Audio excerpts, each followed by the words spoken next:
po jako akawuwo ngolo cha covid cyariho ni kita nakyo kijya kutuka kikole kikite ati batusale ko nawo kizemu balituongeza. Abakulembeze ba taxi abegattira mu kibiina ki Federation of Uganda Taxi Operators utofu okutegeka ensinkano eno kiddiridde ebbeeyi y'amafuta okweyongera gattako n'emiwendo gy'ebintu ebirala egiri waggulu. Baddereeva balaze obuseere bw'amafuta obw'enjawulo ku nguudo n'ebitundu mwe bavugira ng'abamu abadde banywa amafuta g'olugendo kati tegakyamamala nga balina okwongeramu kyokka bagamba nti ate n'abantu bwe batikka nabo tebabalaba. Ebisale wewawa mafuta gaalinnye nnyo kati dizero literi mu 5 yagala na kuyisa petrol naye tetunnaba kwongeza bisale olw'ensonga abantu baki baavu kati tubadde tusaba gavumenti oba balina we bayinza okukola okendeeza ku mafuta. Amafuta gali waggulu nnyo kakati tukole tutya.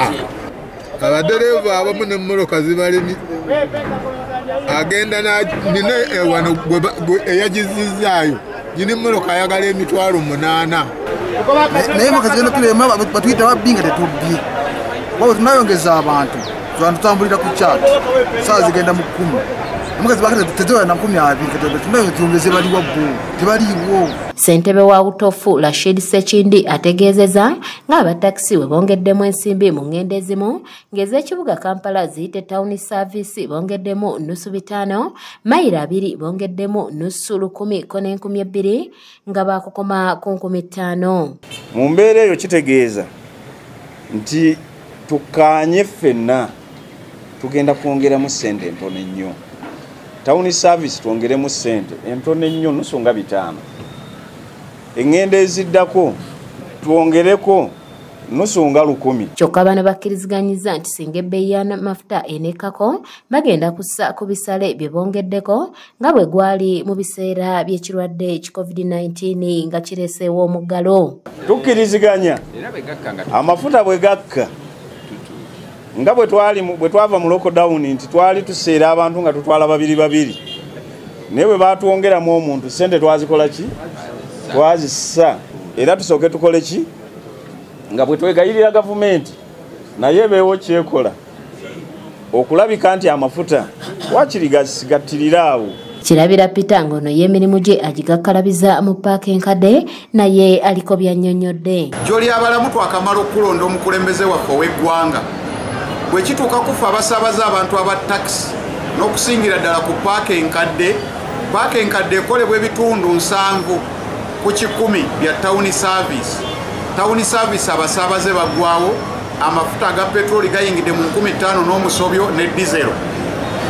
Omusaabaze omujja mu paaka enkadde omutwale wa Ndegeya tusaba nusu 10. Owa boda atikka 2 2,000. Town service yanafuwa ate amafuta fenga aba taxi tetulina buyinza bwonna bwongeza bisale. Kyokka kirabira asabye bannannyini mmotoka okendeeza ku nsimbi ezibaweebwa baddereeva buli lunaku olw'ensonga nti kati amafuta gali waggulu. Nkubira omulanga abagagga abatugulira emmotoka nti ebisale bye mwasalira baddereeva mu kaseera kano nti emmotoka ya mitwalo 10 oba 12 mu kifo kyaffe okulinnyisa emiwendo ku basaabaze tusaba abagagga mu mbeera eno mukakkanye ku bisale ku ssente ze mwatugerekera buli mmotoka mu kifo ky'emitwalo 8 tuleete 6 ng'embeera bwekola ki naye tuleme kunyigiriza bannayuganda. Kanyike Kevinize yakusakidde eggulire lino ku lwa ABS Television. Abantu tuyita bayite tewaliwo bantu mmoloka zonna tezikola mafuta ga bbeeyi kati onooyongeza omuntu ye sente agenda zijjawo.